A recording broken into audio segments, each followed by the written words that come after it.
let's take out our time and start interacting with our guest of the day, CMA Jaskaran Singh Jandu. Welcome, Jaskaran. Welcome, Yeah. welcome to this interactive session. And I'm very happy to see you again. Same here, sir. Yes.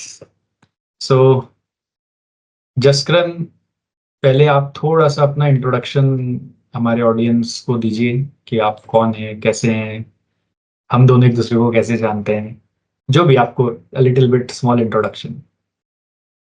तो hi all. Actually मैंने CMA 2018 जून 2018 में clear किया था। तो आई cleared both group in one attempt only, first attempt only.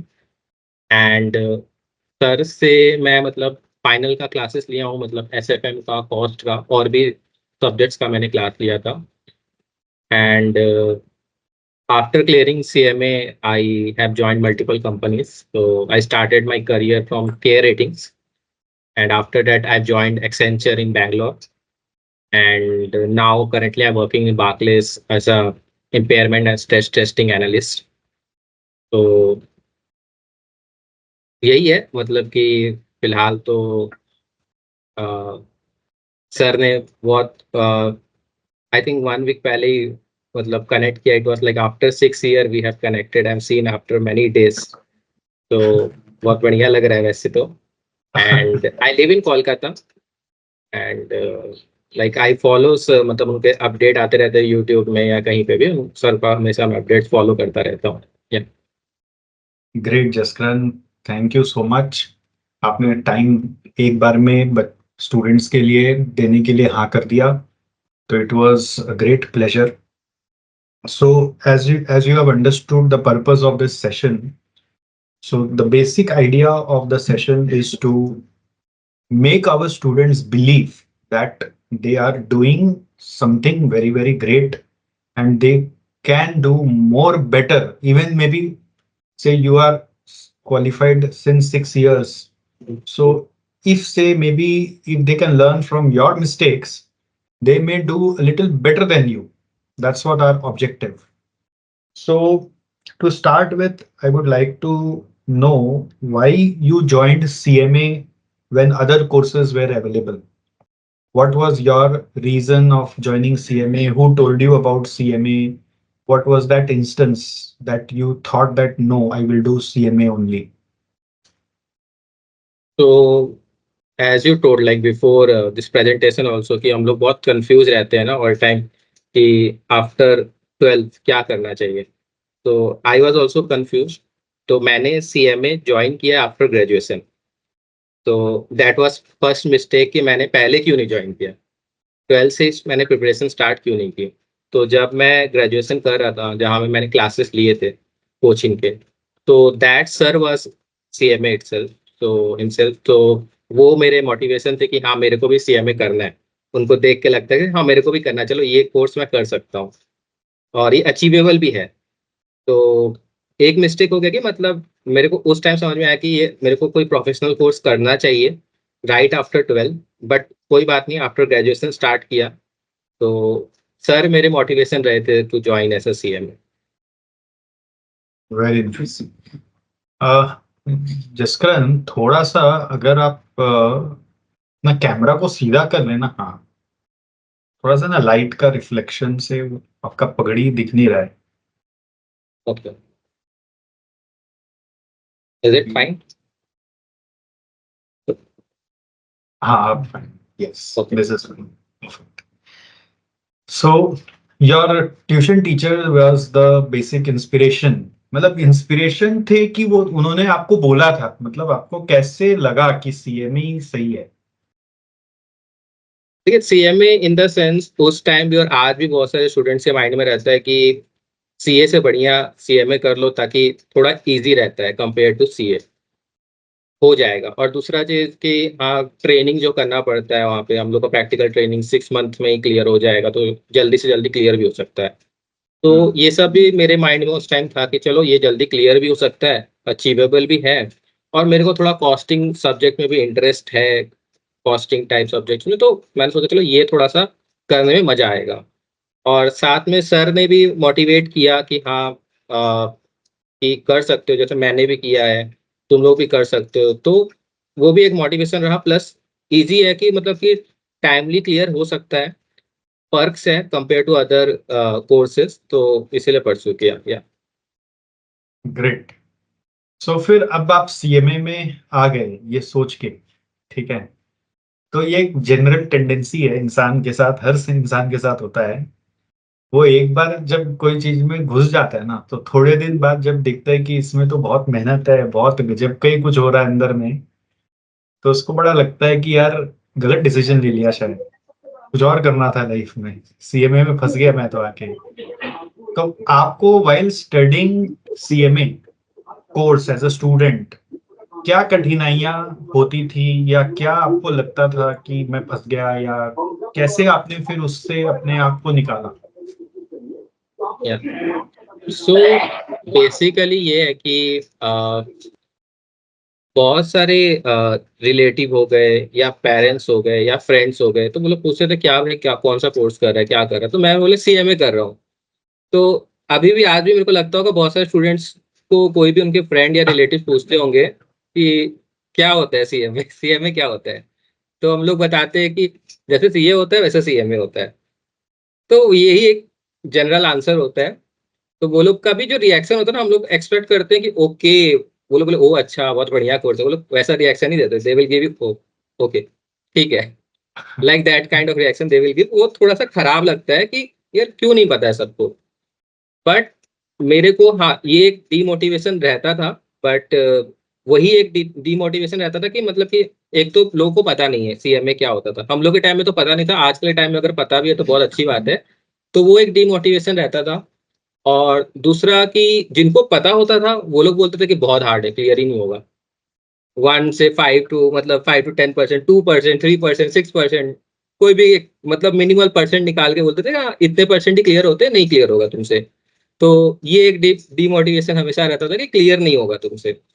And दूसरा demotivation कि I have already cleared my graduation, तो अभी टाइम आ गया, चलो जॉब करनी है, तो फटाफट जॉब पकड़नी है, कोई बढ़िया जॉब करनी है। लेकिन अभी पढ़ाई करूंगा, 3 साल यहाँ लगे, 2 साल लगेंगे, तो वो भी एक टाइप का थोड़ा सा वो प्रेशर आ जाता है। अगर if someone is doing after graduation तो वो भी एक प्रेशर माइंड में रहता है कि हाँ करना है।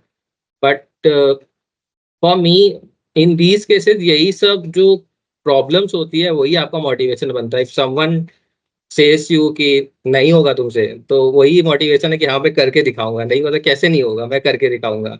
कोई बोलता है सीएमए क्या होता है, तो आज कोई जो लोग पूछते थे कि सीएमए क्या होता है, मान लो हमारे रिलेटिव से पूछते हैं क्या होता है, अगर आप क्लियर करोगे तो आपको देख के आपके रिलेटिव के बच्चे को बोलेंगे हाँ मैं भी अपने बच्चों को सीएमए करवाऊंगा।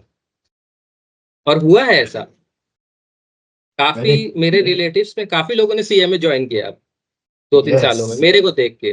पहले उन लोगों को पता ही नहीं था कि सीएमए क्या होता है, उन लोगों ने बोला ओके होगा कोई कोर्स। लेकिन वही एक चीज रहती है कि जो डीमोटिवेट करता है ना, वही आपको एक ना कहीं मोटिवेट भी करता रहता है। Very nice, very nice. So जब पढ़ाई करते थे आप, तो आपको मतलब कौन सा सबसे ज्यादा हार्ड लगता था सब्जेक्ट, और उसको आप कैसे डील करते थे?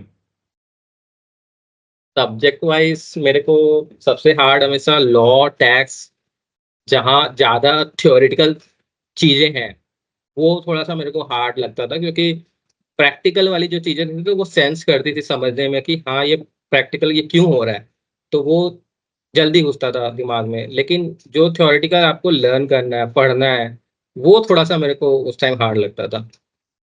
फिर कैसे उसको टैकल करना सीखा आपने, क्या स्ट्रेटेजी लगाई उसके पीछे? स्ट्रैटेजी मेरा यही हमेशा रहता था कि स्कैनर्स मैं बहुत फॉलो करता था कि जितने भी क्वेश्चंस हैं लास्ट 5 ईयर 10 ईयर्स, तो उनको उनको पढ़ने का कोशिश करता था। प्लस हम लोग की जो मैट है, सीएमए की मैट है, उसको भी फॉलो करता था। अदर्स बुक्स है उसको फॉलो करता था। तो बेसिकली ये रहता था कि मेरा क्वेश्चन था मेरे को समझ में आ जाए कि क्या बेसिकली क्वेश्चंस आने वाले हैं या कैसा पैटर्न है, तो वो क्वेश्चन समझ में आया तो उस चीज़ को तो एटलीस्ट मैं थोड़ा सा याद कर लूँ। तो वो मेरा स्ट्रैटेजी रहता था कि चलो पैटर्न पहले समझ लूँ, तो समझ में आया कि ये चैप्टर अच्छे से पढ़ना है, प्रैक्टिकल ये चलो याद भी करना है, तो वो करना पड़ेगा। बट वो पैटर्न, वो क्वेश्चंस जब तक आपको नहीं पता चलेगा और आप आपको सब्जेक्ट से भी डर लग रहा है तो फिर आप कुछ नहीं कर रहे हो, तो आपको थोड़ा ना थोड़ा कहीं हाथ पाँव तो मारना पड़ेगा उसको टैकल करने के लिए। Correct correct, you have to try. Yeah very nice. अब जैसे मान लीजिए आप पास किए, तो मतलब इंटर एक बार में हो गया था कि मतलब अटेम्प्ट लगे थे, क्या हुआ? नहीं, इंटर भी एक्चुअली मेरा फर्स्ट अटेम्प्ट में ही क्लियर हो गया था दोनों ग्रुप। तो hmm. Earlier it was like 8 days एक साथ एग्जाम देना होता था, तो फर्स्ट डे भी ऐसा लगता था कि एग्जाम दे के आया हूँ तो बोल रहा क्लियर नहीं होगा। हम्म। टाइम चला गया, लिख नहीं पाया मैं पूरा, बहुत लेंदी क्वेश्चंस है, टाइम उतना है नहीं। फिर सेकंड डे भी सोचा था कि और हाथ का स्पीड बढ़ाना पड़ेगा। थर्ड डे भी, और लास्ट के 8 डेज तक भी लगता है कि आपका क्लियर नहीं होगा। अच्छा। इवन रिजल्ट तक भी आपका लगता है आपका क्लियर नहीं होगा। बट वही है कि मतलब कि थोड़ा सा इफर्ट डाला हुआ है, या फिर थोड़ा जो टेंशन है कि क्या होगा, क्योंकि जो लोग को लगता है कि नहीं होगा, जो मैं तो मतलब मेरा क्लियर होने वाला नहीं, तो नहीं होने वाला, लेकिन जो टेंशन रहती है कि हाँ हो भी सकता है नहीं भी हो सकता है, काइंड ऑफ लाइक दैट, तो वैसा ही था। तो दोनों ग्रुप क्लियर हो गए थे। और फाइनल में? फाइनल भी इट वाज सेम थिंग। तो फाइनल के टाइम भी सेम ही रहता था कि फर्स्ट एग्जाम दिया, it will be like this कि हाँ इस बार तो नहीं होने वाला क्लियर। बट वो फर्स्ट एग्जाम के बाद उसे मोटिवेशन तोड़ना नहीं चाहिए कि नेक्स्ट डे ट्राई करते रहना, चाहे कुछ भी हो सकता है। थोड़ा सा लक भी मैटर करता है कि भैया ऐसे मन ही छोड़ के चले जाओ, तो ऐसे एंड तक दिया पूरा, तो वो भी फर्स्ट अटेम्प्ट में दोनों ग्रुप क्लियर हो गया था। Very nice. मैदान में बने रहो, 3 घंटा यस, भी बने रहो और 8 दिन भी बने रहो। यस, यस, खेलोगे नहीं तो जीतोगे कैसे? करेक्ट। ग्रेट। सो फिर इसके बाद जब आप अब पास हो गए, मान लेते हैं सीएमए बन गए, ठीक है, तो सीएमए बनने के बाद जो लड़ाई चालू हुई अब जॉब की, मतलब जैसे आपने एक बात किया था कि पहले बहुत समय तक जॉब ही नहीं मिला, तो फिर बहुत हाथ पैर मारे, तो उस फेज हम्म। के बारे में आप बताओ कि पास हो गए उसके बाद कैंपस हुआ तो फिर क्या क्या हुआ, बताओ आप उसके बाद। तो जब मैंने क्लियर कर लिया तो इट वाज वेरी, बहुत ही मतलब one of the moment life का जो है वो तो रहता ही कितना है। साल लगा, कितना साल लगा क्लियर होने में? तो I graduated at 2015 and after that started CMA, तो 2018 में क्लियर हो गया, जून 2018 में मेरा। 3 साल? तो 3 साल लग गए पूरे। तो वंस आई क्लियर्ड, तो हम लोग का जो कैंपस होता है, तो since I cleared both group, तो मेरा मेरिट लिस्ट में बहुत सारी कंपनियों में नाम आ गया, चलो यहाँ यहाँ देना है। तो मेरे को एक इंसिडेंट याद है कि आईटीसी के लिए मैं सेलेक्ट हुआ था, एंड मेरे को बहुत मन था कि आईटीसी में मेरा जॉब लग जाए एकदम। हम्म। एंड मैं और दो लड़की, लाइक तीन, हम लोग फाइनल फाइनल राउंड तक पहुंचे थे। एंड आफ्टर दैट मेरा उस फाइनल राउंड में सब लोग बोलते थे कि एक लड़की और एक लड़के का तो हो ही जाता है, काइंड ऑफ वैसा।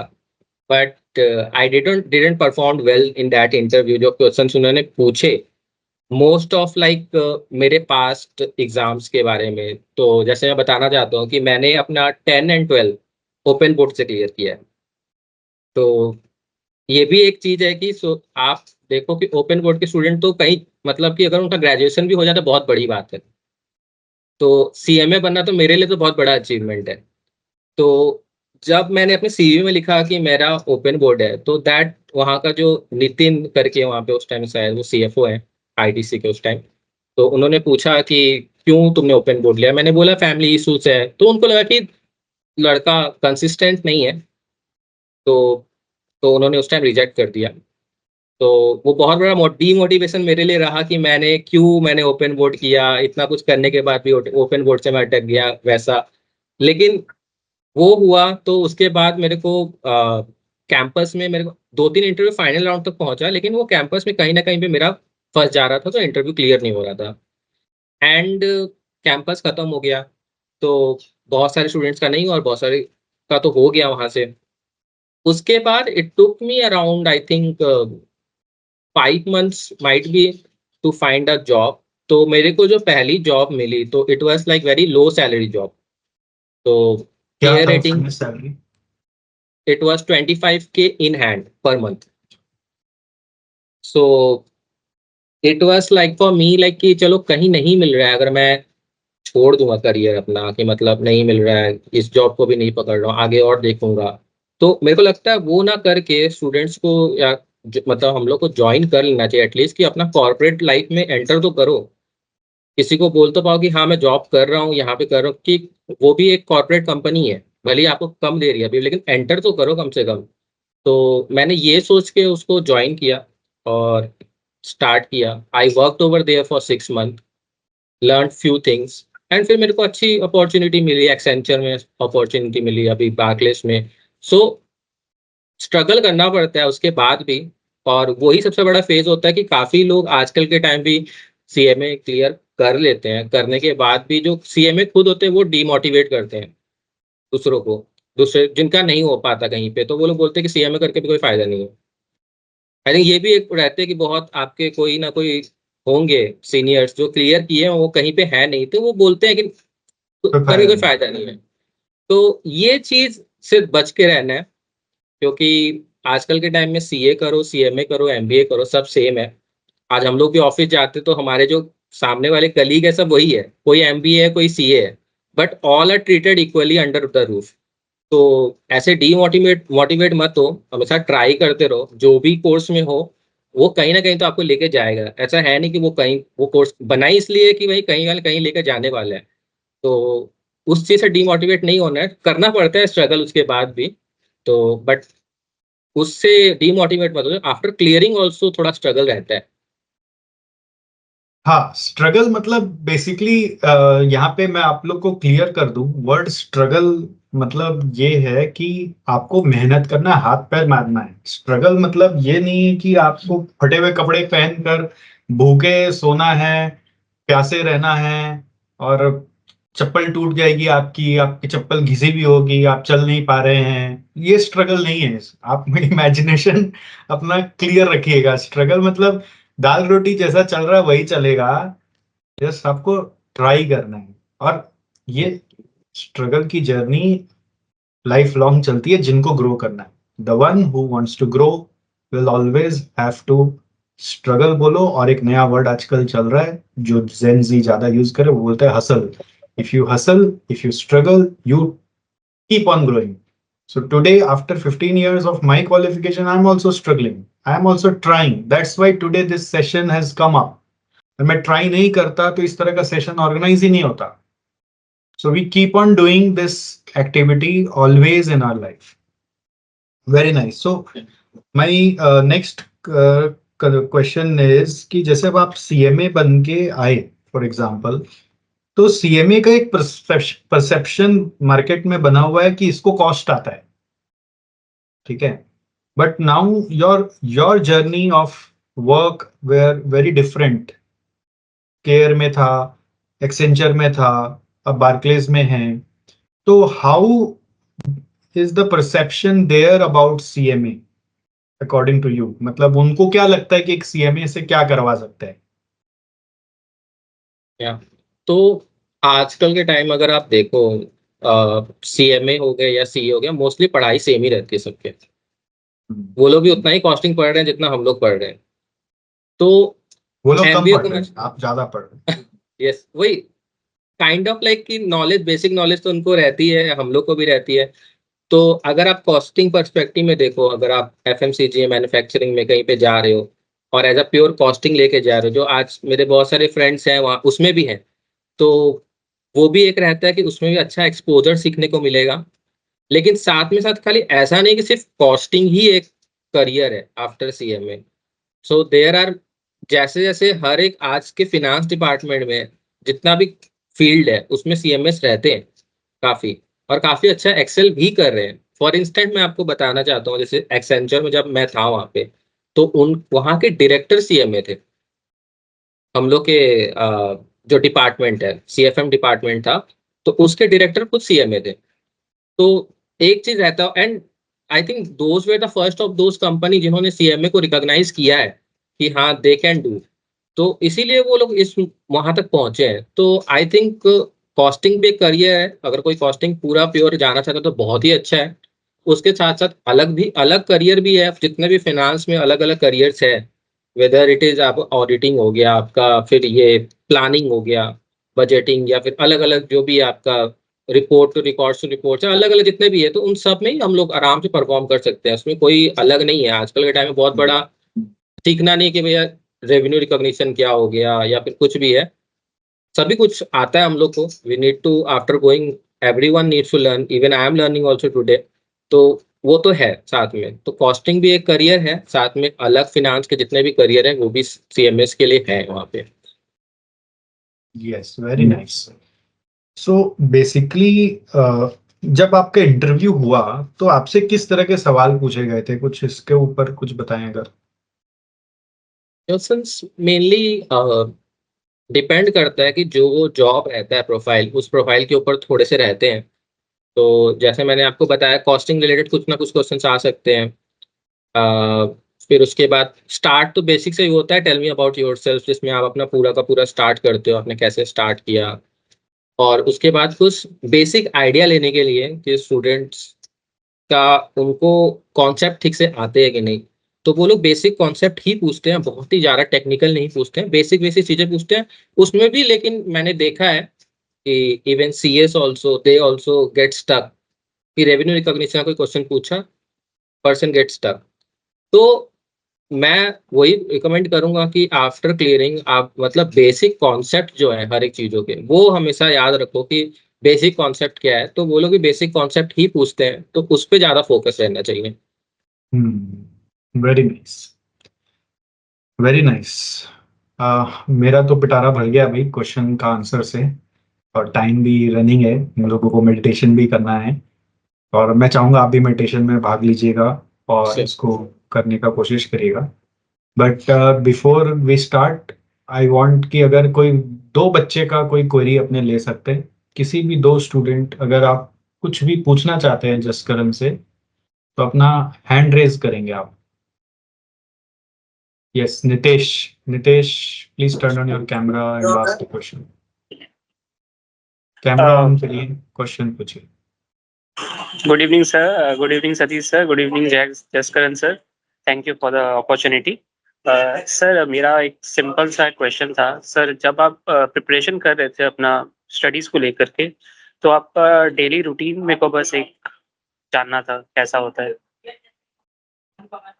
तो आपका जो मेनली डेली रूटीन रहता है, इफ यू आर वर्किंग, तो मेरा मोस्टली वर्किंग वाला था। सो सर की क्लासेस मॉर्निंग को होती थी, तो उसके बाद मेरे को ऑफिस जाना रहता था। तो सर का क्लास किया, after that I go to office, and office आने के बाद भी शाम को अगर कोई क्लास होती थी तो शाम को क्लास करता था। उसमें घर में आके थोड़ा सा रात को थोड़ा सा देख लिया मैंने। I was not like that कि I need to study 8 hours 10 hours a day. I am not saying कि यू स्टूडेंट, जिनको है वो करे प्लीज, लेकिन वही रहता है कि कंसिस्टेंसी रहना बहुत जरूरी है। कई जन ने एक महीना पढ़ा या 2 दिन पढ़ा, उसके बाद छोड़ दिया। तो जो भी वीडियो क्लास ले रहे हैं तो वो छोड़ दिया, वो ना करके, लेकिन आप कंसिस्टेंट रहेंगे कि डेली भैया बुक खोलो, बुक खोलने के बाद वो वीडियो क्लास खोलने के बाद आपका वो दिन बन जाएगा पूरा। But you should open daily, consistency रहना चाहिए। तो मेरे लिए वैसे ही रहता था। एट द एंड ऑफ मेरे को पूरा पढ़ाई करना पड़ रहा था, तब मैंने फिर अपनी जॉब छोड़ी, क्योंकि मेरे को वो अलाउ नहीं कर रहे थे कि शाम को भी मैं ट्यूशन जाऊँ। तो तब मैंने जॉब छोड़ी, तो फिर I gone into full time, devoted myself into CMA. Good. Next question by thank you Sneha sir. Kumari. Next by Sneha Kumari. Good evening sir. Sir Good मेरा evening. कैमरा ऑन करके क्वेश्चन पूछिए। कैमरा कैमरा तो ऑन ही है मेरा। हाँ हाँ, ऑन हेलो। है। हाँ, sorry sorry sorry. Good evening on. Sir. Good evening. Sir मेरा क्वेश्चन था कि एग्जाम के 20 दिन पहले का रूटीन क्या रहता था और कैसे अप्रोचेस रहना चाहिए कोई भी सब्जेक्ट को रिवाइज करने का। ओके, तो फर्स्ट थिंग तो एग्जाम के 20 दिन पहले तो रिवाइज नहीं करना चाहिए। उसके काफी डेज पहले ही, 2 महीना 3 महीना स्टार्ट कर देना चाहिए, क्योंकि what I faced and mostly I think बहुत लोग का प्रॉब्लम होता है कि जब आप पूरा कंप्लीट कर लेते हो, सारा सिलेबस या क्लासेस ले लेते हो, जब बुक्स खोलते हो फिर देखते कुछ भी याद नहीं है। रहता है काफी लोगों की, मतलब कुछ भी याद नहीं है, क्या किया मैंने, क्या किया, नोट्स देख रहे हैं, कुछ याद नहीं आ रहा है। तो वो फेज आता है बीच में, और आई थिंक उसी फेज से फिर हम लोग का पढ़ाई स्टार्ट होता है। जब तक हम लोग सेल्फ स्टडी स्टार्ट नहीं करेंगे तब तक कुछ नहीं हो सकता। तो एटलीस्ट 3 मंथ्स 2 मंथ्स, और आपको जो लगता है कि आप उस मंथ उतने मंथ में क्लियर कर सकते हो, तो सेल्फ स्टडी अपना क्लासेस पूरा कंप्लीट करने के बाद सेल्फ स्टडी स्टार्ट करना स्टार्ट करो, ताकि वो आप एंड तक पहुंच पाओ। 20 डेज तक भी आपको ऐसा लगेगा कि आपका सिलेबस कंप्लीट नहीं हो पाएगा, तो आप पहले से ही सेल्फ स्टडी स्टार्ट कर दो। क्लासेस फटाफट कंप्लीट करनी है, डेली जाके कंप्लीट करनी है। तो कंप्लीट होने के बाद you should give your efficient, मतलब इनफ टाइम कि आप अपना सेल्फ स्टडी स्टार्ट करो। तो वो बहुत जरूरी होता है, और वही से ही आपका स्टार्टिंग हो जाता है फेज कि आप स्टार्ट कर रहे हो पढ़ाई अपना। तो अभी भी जैसे एग्जाम है, तो आप अपना स्टार्टिंग अभी से सोच लो कि भैया आप मेरे को कब से सेल्फ स्टडी स्टार्ट करनी है वो। Okay sir, Okay. Thank you sir. Thank you for participating.